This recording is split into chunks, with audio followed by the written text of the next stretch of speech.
So, hello Hazik, once again a very good morning to you. Welcome back to our history class.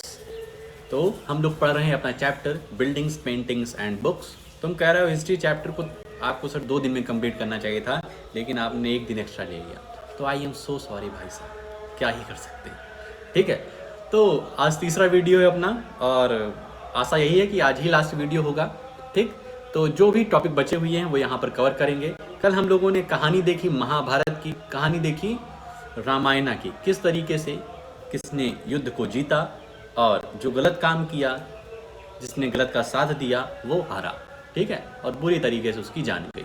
ठीक है, और हम लोगों ने जाना कि महाभारत को लिखने वाले वेद व्यास जी हैं, संस्कृत रामायण को लिखने वाले वाल्मीकि जी हैं, पुराणाज जो हैं उनको लिखने वाले वेद व्यास जी हैं। इन सबको भाई साहब दिमाग में रखो, क्योंकि जब MCQ जब क्वेश्चन पूछे जाएंगे तब उन सब में यही सब क्वेश्चन रहेंगे, कुछ और नहीं आएगा। तो इन सबको ध्यान में रखो। ठीक है, तमिल के जो 2 एपिक्स हैं उनके नाम क्या हैं? ठीक है, मनी मेक लाई ना, लिखने वाले कौन थे? सतनार जी।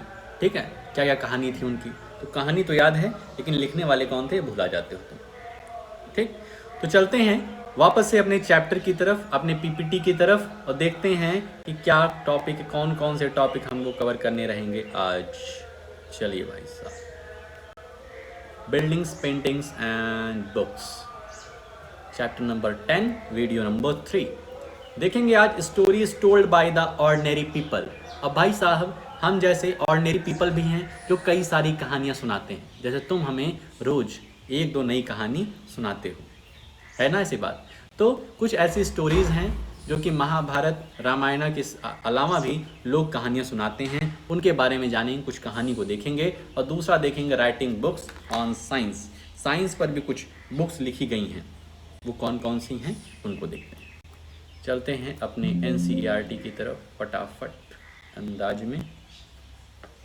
Stories told by ordinary people. Ordinary people also told stories, composed poems and songs, sang, danced and performed plays. जो ऑर्डिनरी पीपल हैं, आम जनता है, वो भी कई सारी कहानियाँ सुनाती हैं, कई सारी पोएम्स, कविताओं को कंपोज करती है, गाने को लिखती है, गाती है, नाचती है, और बहुत सारे प्लेज को, बहुत सारे नाटक को भी परफॉर्म करती है। Some of these are preserved in collection of stories such as जातक्स। इसको क्या पढ़ेंगे? जातक। कुछ ऐसी कहानी हैं जिनको जातक कथाएं कहते हैं और पंचतंत्र कहते हैं, which were written down around this time. इस टाइम में ये जातक कथाएं और पंचतंत्र की कहानियां लिखी गई।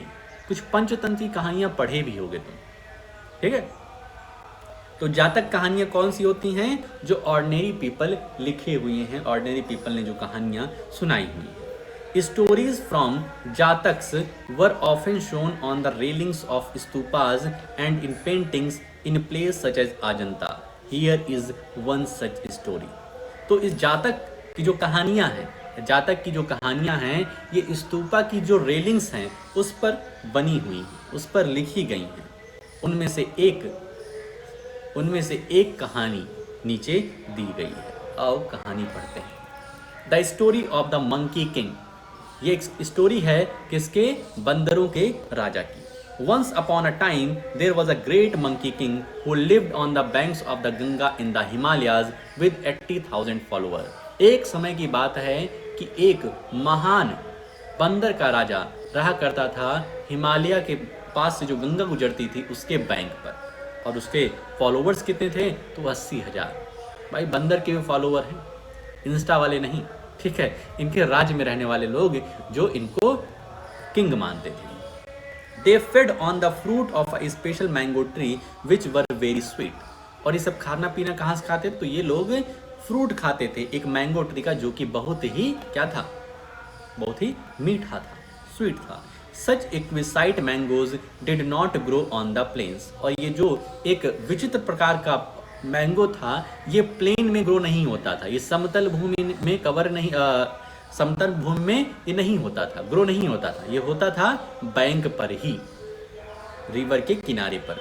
One day a ripe mango, ripe मतलब पका हुआ mango, fell into the river and floated all the way to Varanasi. एक दिन क्या हुआ कि एक पका हुआ आम उस नदी में गिर गया और नदी से होता हुआ वो वाराणसी पहुंच गया, बनारस, बनारस जानते हो, वहां पहुंच गया। There the king of the city who was bathing in the river found it and was amazed when he tasted it. वहां पर एक राजा, वाराणसी का एक राजा था, उस शहर का एक राजा था, वो उस समय रिवर में नहा रहा था। जब उस फल को पाया और जब उसे चखा तो भाई साहब स्वाद ही आ गए। He asked the forester of his kingdom whether they could find the tree for him and they led him all the way to the Himalayas. उसने अपने फॉरेस्टर्स को, अपने जो जंगल में रहने वाले लोग थे उस किंगडम के, उसने उनसे कहा कि भाई साहब ये फल जिस पेड़ का है उस पेड़ को ढूंढो। और उनके जो ये थे फॉरेस्टर थे, ये ढूंढते ढूंढते ढूंढते ढूंढते कहाँ पहुँच गए? हिमालय पे पहुँच गए। There the king and his courtiers and had their fill of mangoes. वहाँ पर किंग और जो इनके दरबारी गण गए थे वो मैंगोज को खूब फिल कर लिए। एट नाइट, रात में क्या हुआ? The king discovered that the monkeys were also feasting on the fruit and decided to kill them. Decided to kill them. हुआ क्या? हुआ ये कि भाई साहब जो ये ह्यूमन के किंग थे, जो बनारस के किंग गए थे वहाँ पर, सब भर लिए अपना डब्बा पर जो ले गए थे उसमें मैंगो को भर लिए, लेकिन रात में देख रहे हैं कि ये जो बंदर हैं ये भी इसी फलों खा रहे हैं। भाई साहब उनको बहुत बुरा लगा कि सिर्फ हम खाएंगे, इंसान बहुत ही बेकार होते हैं। जानवर को खाते हुए देख नहीं पाए। उन्होंने कहा कि इन बंदरों से, जितने बंदर हैं सबको मारना है, सबको मारना है, ख़त्म कर देना है। However, the king of the monkeys worked out a plan to save his followers. लेकिन जो मंकी का राजा था, मंकी किंग था, वो कहा कि भाई साहब ये तो बहुत गलत होने वाला है, मेरे जितने फॉलोअर्स हैं मैं उनको बचा के रहूँगा। He broke off branches of the mango tree and tied them to form a bridge across the river. तो मंकी किंग ने क्या किया कि ब्रांचेस, मैंगो की ब्रांचेस को तोड़ा और उसको इस तरीके से टाइड किया, बांधा कि उस जो नदी थी उस पर क्या बन जाए? एक पुल जैसा बन जाए। And held on to one end till all his followers crossed over. और मतलब एक तरफ का ब्रांच के मतलब जो शाखा थी, लकड़ी थी, उसको बैंक पर रख दिया, दूसरी तरफ से वो पकड़ा था, ठीक है, जिससे वो टूटने ना पाए। और धीरे धीरे करके जितने फॉलोअर्स थे इसके निकल गए। अब लास्ट में बचा exhausted with the effort he fell down and ले डाइंग। इसके सारे फॉलोअर्स तो निकल गए, लेकिन ये काम करता हुआ बहुत ही थक गया। ठीक है भाई साहब, इतने सारे फॉलोअर्स थे, उनको निकालते निकालते ये थक गया और वहीं पर गिर करके मर गया। The human king saw what had happened and tried unsuccessfully to revive the monkey. अब भाई साहब, अब ह्यूमन के जो किंग थे, जो बनारस से राजा गए थे, अब इनके अंदर दया उमड़ रही है। अब इनको लगा यार बहुत गलत काम हम लोग करने वाले थे, ठीक है, तो उसको बार बार जगाने का प्रयास करते हैं। जो उनका मंकी किंग था उसको मतलब जिंदा करने का प्रयास करते हैं, लेकिन नहीं कर पाते हैं। When he died, the king mourned his death and paid him full respect. जब वो मर गया, जब वो मंकी किंग मर गया, तो जो ह्यूमन किंग थे वो मौर्न किए। मौर्न मतलब होता है शोक प्रकट करना, ठीक है, शोक प्रकट किया और उसको फुल रिस्पेक्ट दिया, फुल सम्मान दिया। भाई साहब, तब सम्मान देने से क्या मतलब? अगर आपके अंदर ये ना होता, ह्यूमन किंग के अंदर ये ना होता कि मैं इसको मार डालूं, तो ये सब काहे ही मंकी किंग ये सब काहे काम करता।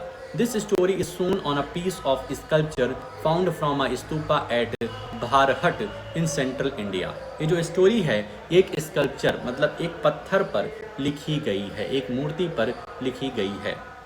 और कौन से स्तूप पर? तो भारहट, जो कि सेंट्रल इंडिया में है। Can you identify which part of the story are shown in the sculpture? ऊपर एक स्कल्पचर दिया है, ये स्कल्पचर दिया है और एक स्टोरी है।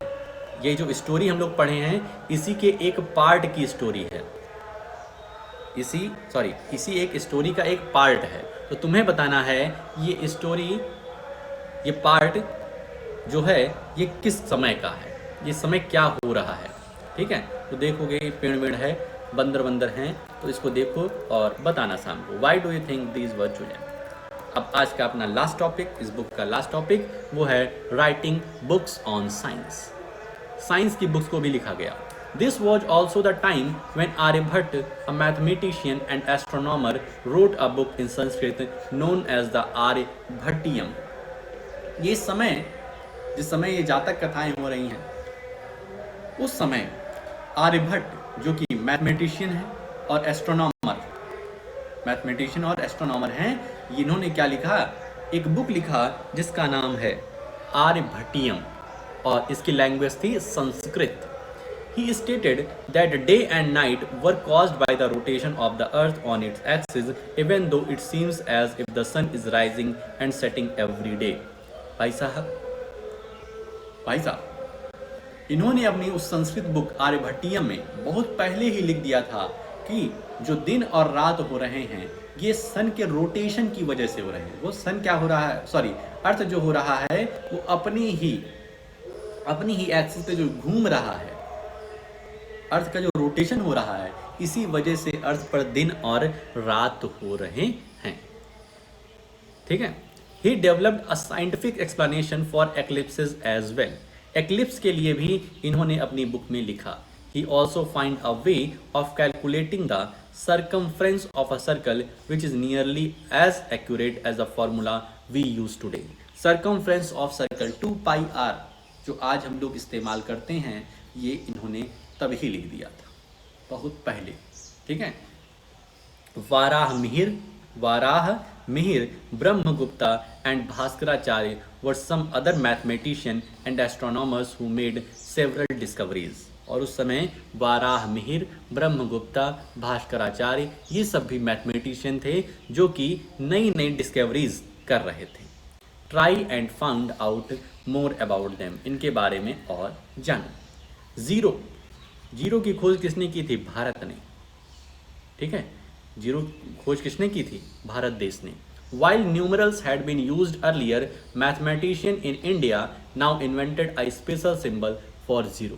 इंडिया के जो मैथमेटिशियन थे उन्होंने सिंबल जीरो का इस्तेमाल करना सबसे पहले शुरू किया। इन्होंने ही डिस्कवर किया, फिर पूरी दुनिया ने किया। बिना जीरो के भाई साहब बहुत ही दिक्कत है। 1 2 3 4 5 6 7 8 9 तो ठीक है, लेकिन विदाउट जीरो हम 10 पर नहीं पहुंच सकते हैं। विदाउट जीरो हम लोग 100,000 लाख पे नहीं पहुंच सकते हैं। This system of counting was adapted by the Arabs and then spread to the Europe. ठीक है, ये जो सिस्टम था काउंटिंग का, ये अरब्स के जो रहने वाले लोग थे उन्होंने अडेप्ट किया और धीरे धीरे यूरोप के जितने भी कंट्रीज थे, यूरोप कॉन्टिनेंट की जितने भी कंट्रीज थे, वहाँ तक ये पहुँचने लगा। It continues to be in use throughout the world, और पूरे के पूरे वर्ल्ड में इसका यूज होने लग गया। The Romans used a system of counting without using zero. भाई साहब जो रोमन्स थे वो जीरो का इस्तेमाल नहीं करते थे। तो अब सवाल उठता है कि भाई साहब फिर काउंटिंग कैसे करते थे? Try and find out more about it. तो आज तुम रिसर्च करोगे कि रोमन्स बिना जीरो के किस तरीके से काउंटिंग करते थे। ठीक है, तो रिसर्च का विषय है। ठीक है, तुम रिसर्च करना शुरू करो भाई साहब, तुम आने वाले समय के साइंटिस्ट हो। ठीक है, तो रिसर्च करो कि रोमन्स बिना जीरो के कैसे, उनका क्या काउंटिंग सिस्टम था। Ayurveda is well known system of health science that was developed in ancient India. Ayurveda बहुत पहले ही अपने इंडिया में आ चुका है। ठीक है, और आयुर्वेद का जनक भी इंडिया ही माना जाता है। यहाँ पे जो आयुर्वेदिक दवाएं हैं, the two famous practitioner of Ayurveda in ancient India were Charaka and Sushruta. Charaka और सुश्रुता दो क्या है? वैद्य थे, दो वैद्य थे आयुर्वेदा के। Charaka Samhita written by Charaka is a remarkable book on medicine. Charaka Samhita, जो चरक संहिता एक बुक है जिसको लिखने वाले कौन है? चरक महाराज। चरक महाराज ने, चरक जो हमारे हुए हैं, उन्होंने एक बुक लिखी। इसमें अलग अलग मेडिसिन का यूज किस तरीके से करते हैं, मेडिसिन कहाँ कहाँ पाई जाती हैं, ये सब लिखा। और आजकल के डॉक्टर्स भी इनका बुक को पढ़ते हैं, इनकी बुक को पढ़ के ही वो अपनी डॉक्टरेट डिग्री पाते हैं, ये भी जान लो। ठीक है, और सुश्रुता जो हैं इन्होंने सुश्रुता संहिता लिखा, बुक का नाम इनके सुश्रुता संहिता था। इसमें इन्होंने सर्जरी के बारे में बनाया, सर्जिकल प्रोसीजर्स क्या होंगे, कैसे किस बॉडी पार्ट किस तरीके की सर्जरी होगी, इन्होंने अपनी बुक में लिखा। किसने? सुश्रुता, डॉक्टर जो थे आयुर्वेदिक, इन्होंने अपनी किताब में लिखा और उन्हीं का आज लोग पढ़ करके कॉलेज में पढ़ करके डॉक्टर बनते।